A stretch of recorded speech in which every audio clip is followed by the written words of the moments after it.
You're listening to The Mountain Spirit, a podcast of Christian Appalachian Project. I'm a firm believer that we're all connected by our shared humanity, and that finding that intersection sometimes just means having a conversation. Today, we're joined by Robin Gabbard, the president of the Mountain Association. She has spent a lifetime walking alongside Appalachian communities, leading with vision, compassion, and a deep commitment to transformation. Her journey is a testament to what's possible when service meets strategy.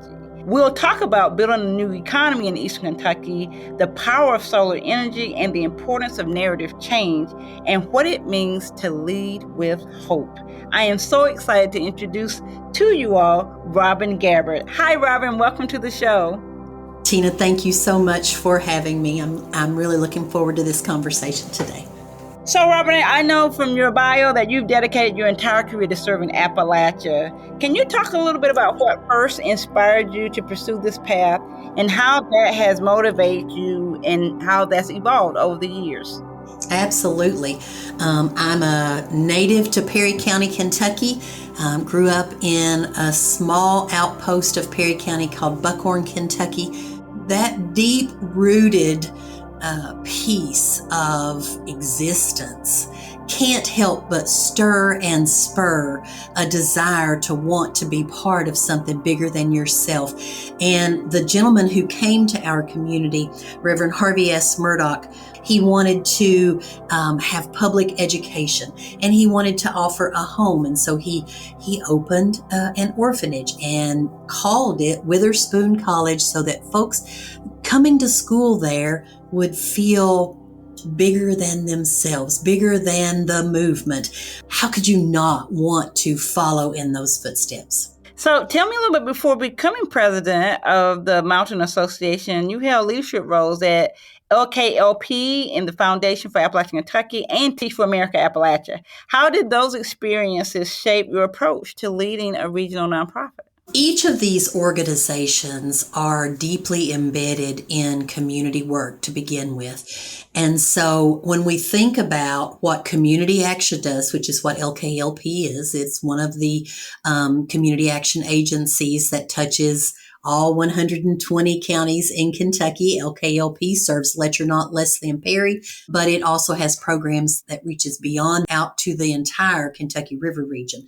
But Community Action, the Foundation for Appalachian Kentucky, which is community philanthropy, and Teach for America Appalachia, which is thinking about not only educating our people, but preparing people for their future, all focus on the social health and wealth of our community and how each of us bring our time, talent, and treasure to the table to create infrastructure, the systems, the processes that are necessary to deliver, whether it's basic frontline services like Community Action or all of the nonprofit support that the Foundation for Appalachian Kentucky does with many of the funds that they house. And then the diverse educational experiences that Teach for America Appalachia brings to the table. All of that is deeply involved in growing community. And so when we think about myself in the, this tail end of my career, being part of a regional nonprofit, it's all I know. Thinking about all of Eastern Kentucky, all 54 of those Appalachian Kentucky counties and those counties that are designated by the Appalachian Regional Commission, which many people like to call the big red blob on that distressed map. But we're all in this together, right? We're all thinking about how we grow sustainable communities so that outmigration is no longer an issue, so that our children don't have to leave and go somewhere else, and where we can continue to attract new and vibrant and diverse people to our communities. Yeah, I love that. And I love thinking about having folks from the region, leading the region into how we think about Appalachia and the opportunities that exist there. And it's just like super cool to hear someone from the area saying yes. And I have invested my whole life, my whole adult life, to making things better for the next generation and giving them a reason to stay and to also contribute to the rich culture that exists in Appalachia. So let's talk a little bit about the Mountain Association. We just kind of jumped right in. So let's kind of step back a little bit. They've been working to build a new economy in East Kentucky since 1976. So how do you define a new economy, and what does that look like today? And can you talk a little bit about the history of the Mountain Association? Absolutely. So yes, next year we are jumping into our 50th anniversary celebratory year next year. And from the early days, it was, how do we build economic mobility? How do we create economic opportunity and develop sustainable economies? And even 50 years ago, when you look at the archives, when you look at the communication pieces, when you look at the white papers that Mountain Association, MACID then, Mountain Association for Community Economic Development, that the folks who started MACID were putting out to the public, it was really talking about the same thing we're talking about today. It isn't a new thing that in 2017 that we experienced the collapse of the coal industry, because for 100 years we had been experiencing boom and bust, and really trying to recover from both the economic dips and the outmigration of folks. Once we would have a bust, and boy, that would be really great. But then we would have a boon, and that would be great. But then we would have a bust, and folks would leave the area. Folks would have to think about, how am I going to sustain my family until we open back up? So the people who began Mountain Association many, many years ago were thinking about that even then. And so today, here we are, post-coal, post-pandemic, post-climate disaster, and we should not ever shush away or slide any of our history under the rug, or not talk about it, or not try to have good, deep conversations about what we learned and lessons learned and challenges overcome through any of these phases that we have experienced. But while coal provided jobs for so many people, sent kids to college, lifted families out of poverty, the lion's share of those profits benefited corporate interests from outside the area. So it really became important to both MACID and economic development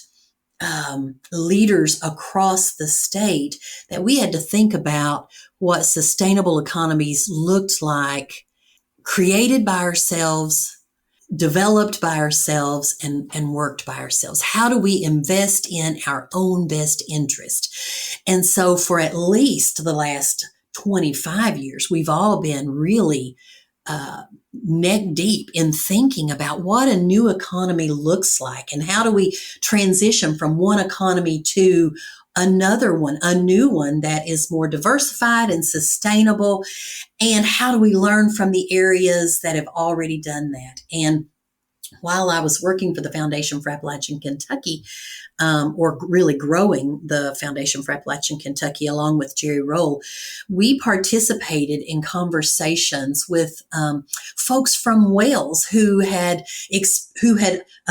already, they came here and they brought their expertise to our corner of the universe to share with us how they survived the collapse of their industry, and how they learned things from their miners, and how they created new job opportunities for their miners, and how they embraced their legacy and their history, and used that to really be able to shift the narrative and talk about new economies. And why wouldn't we want to live in communities where there are farmers markets, local food restaurants, coffee shops, music venues, craft breweries, diverse economic opportunities where each of these small business owners have 10, 15, 20 employees that are making a living, that are being part of a thriving community,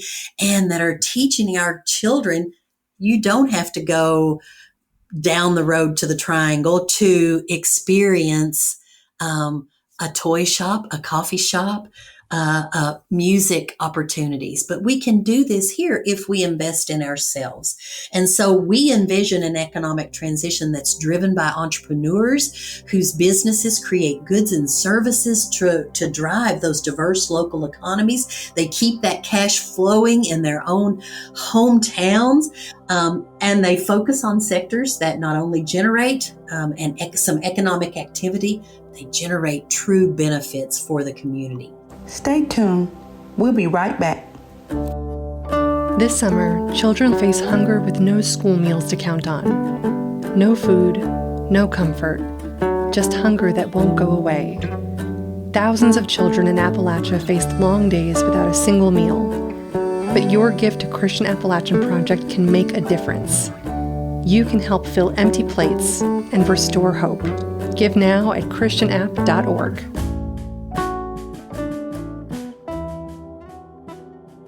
I can tell you're super passionate about your work. And boy, I can just see that vision, like if going downtown, whether it's Prestonsburg or Paintsville or, as I go out with Cap and see different places, you do see that the charm of it and sort of the potential there. Appalachia is such a beautiful place. People are so friendly.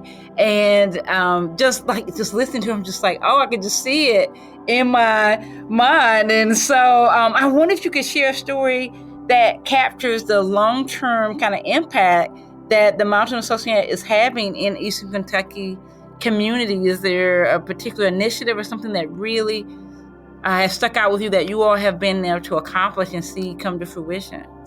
This story that I'm going to tell you about is really, it sits really close in my heart.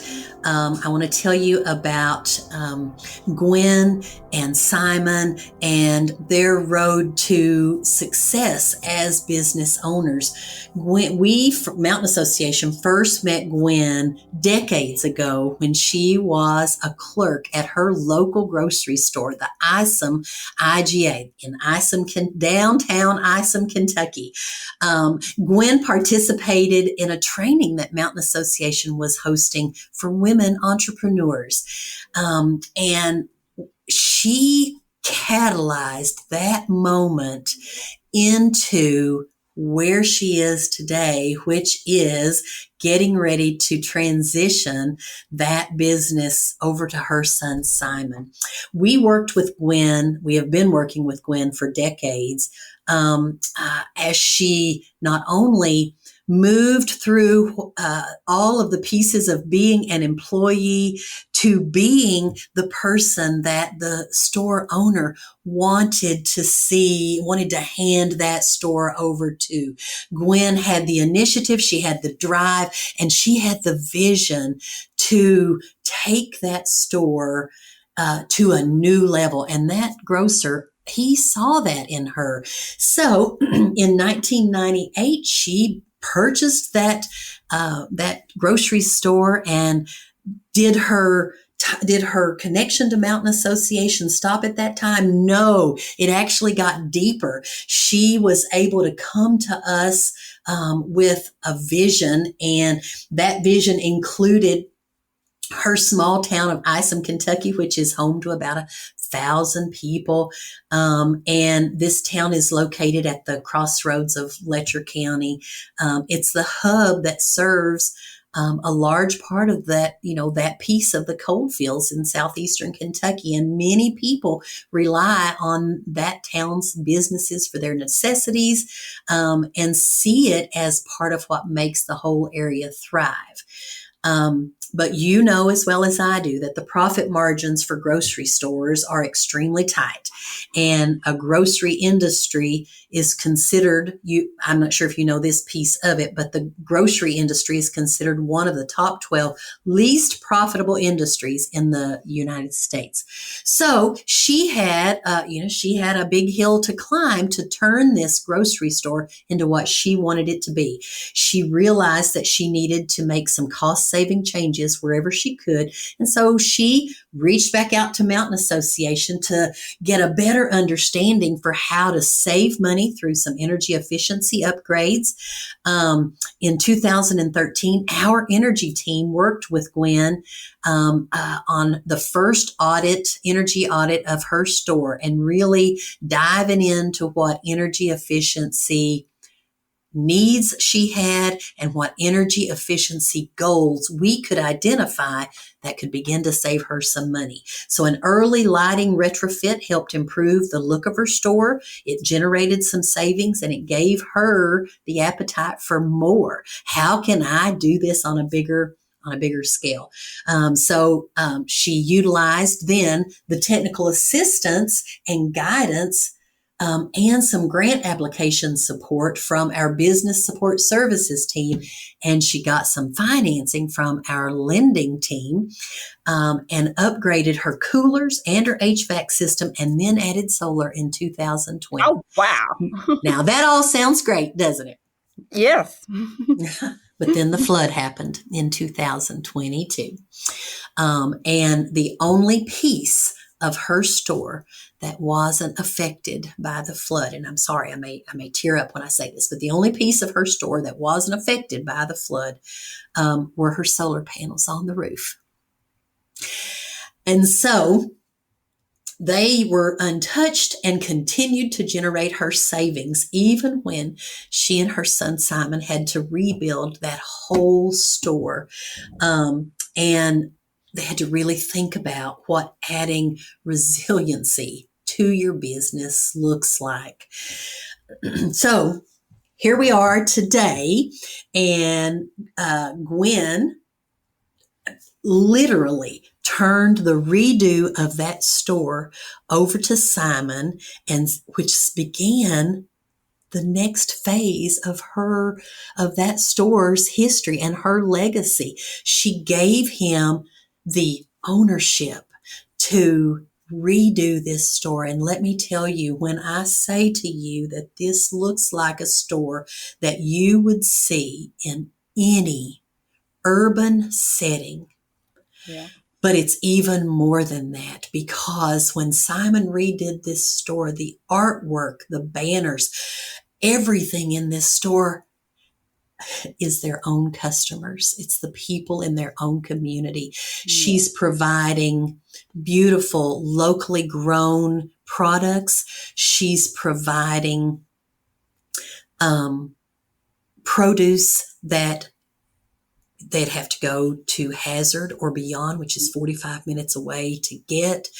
She's also providing you don't get full-time employment at a grocery store. She's providing full-time employment, I believe 27 out of 29 or 26 out of 28, I may have that number wrong, of her employees, because of the savings that she was able to experience by having an entrepreneurial spirit and being willing to take a risk on herself and her community and that store building, and generate cost savings that she could invest back into her store and her community and her family and the livelihood of the families that she's supporting by being an employer.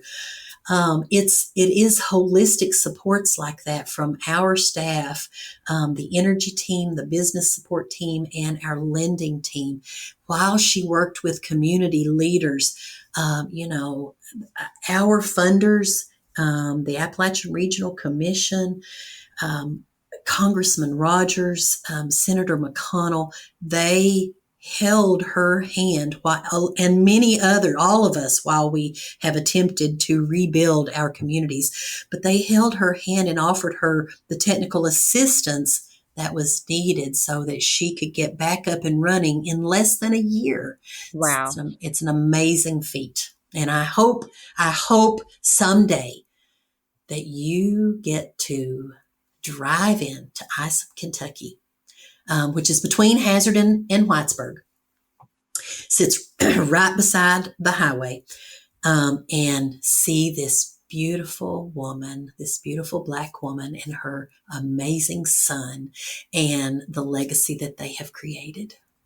What is so amazing about that story, when you started talking about the IGA in Isom, I was just like, I feel like I've seen that picture, and to see when the floods happened, their Yes, story was featured. And I remember it just watching and was. thinking, you just see what mud and debris on every surface, the the cash registers, the shelves, and you're just thinking, how are they going to rebuild? And I don't know that people can appreciate it if you don't really like what it's like to lose the grocery store, like the main hub in a community, when the nearest grocery store could be miles and miles and miles away.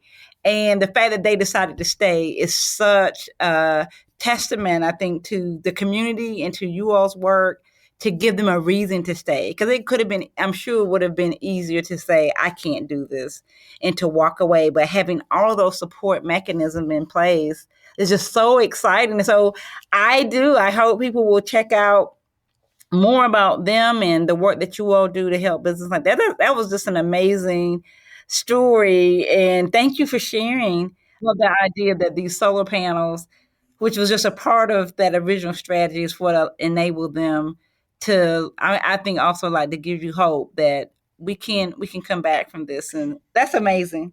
It gives me hope that we can, here in Eastern Kentucky, begin to really sit down and have different kind of conversations with each other, and really begin to shift the narrative that alternative energy sources are wrong, and they're not. When we utilize all of the technological advances that we have at our access, we can really see the riches from that, and we take care of ourselves. And that is a great segue into our next question about solar, because you talked about solar panels. Your team recently reached a milestone of over 100 solar installations. What role does energy innovation play in the region's economic future? You talked about for her as an individual, but are there other ways that energy innovation is playing a key economic role? Absolutely. We started our energy program in 2008 after we heard from business after business after business that their energy bills were just higher than their rent, and that they were drowning in that piece of debt. So we hear that from our neighbors. We do hear that, but we don't often hear business owners saying what a burden energy costs are. In Eastern Kentucky, where the average income is so much lower than the national averages, our businesses have to stay cost competitive. And so lowering their overhead became vitally and crucially important to the longevity and sustainability of their business. So think about that. 2008, that was before the final decline of the coal industry that we've all experienced. So in the past 5 years, along with facilitating some solar projects, we've supported 176 energy efficient upgrades. And together, these savings are being felt by residents, businesses, and organizations at the tune of over $660,000 annually in utility costs. So by doing these energy efficiency upgrades or by adding solar, businesses and organizations can improve their bottom line. They can stay cost competitive. They can pay folks a living wage, and even begin to hire more employees, like with the case of Gwen, and really think about the cycle of money and how it can go longer and further and stronger. We've also an interesting piece, and I don't have enough data in front of me to talk a whole lot about this, but we also work with churches at times to help them think about their energy efficiency. They have these buildings that are a lot of times vacant for long periods of times, or conversely, it's a building that's being used every day, every night for mission-driven activities. But one of our partners, the Catholic Church, they've been given a mandate to become more energy efficient. So we are working with individual churches when we can. We can't always do that, but when we can, to help them think about ways that they can save their bottom line as well. So it's not just, it's a whole variety, a whole diverse type of organization and innovative ways that people are pulling us in to be part of that conversation. That's awesome. I love it. One more tag off of the Gwen story. You all have supported recovery efforts after the flooding. What lessons did you all learn about disaster response and long-term community resilience? Gee, goodness, we learned a whole lot of things.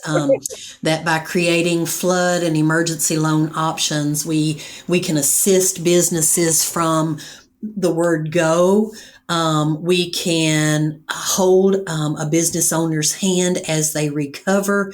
And then thinking forward, we can help them establish more resilient facilities. What that might mean is a $1,000 to $5,000 product that they need in the immediate that may not have to be paid back.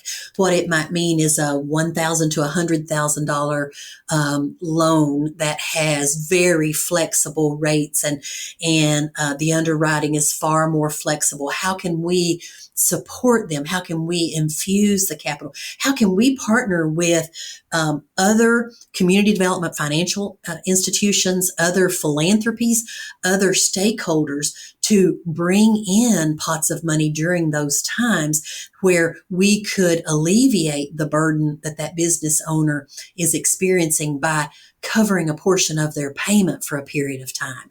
So how we learned all of these things on the fly because we had to. And now, as you saw in our strategic plan, we're now beginning to have conversations not only internally, but externally with other partners here across Appalachian Kentucky, but also across Central Appalachia with our partners who have also experienced tremendous climate disasters about what it looks like. What toolkits do we need to put together to be able to respond quicker, to be able to pool our resources more effectively, to be able to get businesses that were both directly and indirectly impacted by whatever the disaster is.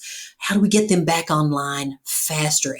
And we reduce that economic impact not only on the business itself, but the community they live in. That makes so much sense. So much sense. Talk a little bit for me about policy. What I do a lot with in my role is storytelling and changing the narrative and those sorts of things.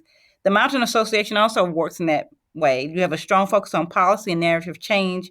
Why is storytelling such a powerful tool in the work that you all do? One, if we're not telling our story, somebody else is going to tell it for us. And often we've seen that they're creating their own version of our story, or they're creating false stereotypes of our community and our people, and most importantly, of our history. So Mountain Association takes a different approach than probably other folks do, but we're seeing it more now than ever.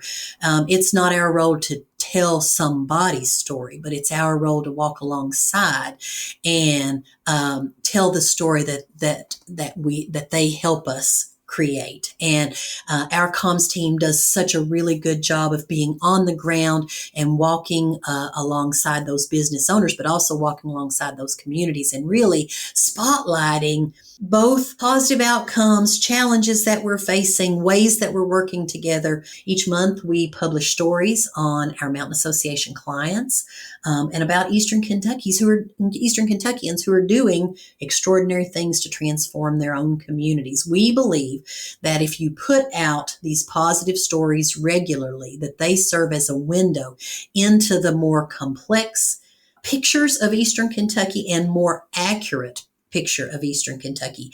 And these stories help not only ourselves as Eastern Kentuckians, especially our youth, feel hope about our communities, but it helps our national audiences see what's really happening here and for our neighbors in our neighboring states. Absolutely, absolutely. Robin, it has been a pure pleasure, and we do not ever let our guests get out without asking this final question. The mission of Christian Appalachian Project is building hope, transforming lives, and sharing Christ's love through service in Appalachia. When you think of your work and the core values of hope, transformation, love, and service, which one of them resonates with you the most deeply and why? Hope, because without it we have nothing. And Christ teaches us, even in our biggest struggles, that hope is what helps us see ourselves through. It's what helps us find strength when in those moments of weakness, and it's what helps us create potential, create opportunities from potential. And so I firmly believe that without hope, you can't have transformation, you can't serve, and you can't love your neighbors.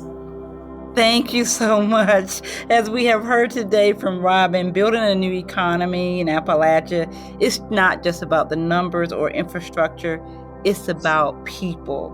It's about resilience, innovation, and the belief that every single community deserves the tools to thrive. Robin, thank you so much for being on the show today. What a pleasure it's been to hang out with you, Tina. I can't wait till we can do it in person. I hope to buy you a cup of coffee sometime soon. I will take that. Our guest today has been Robin Gabbard, the president of the Mountain Association.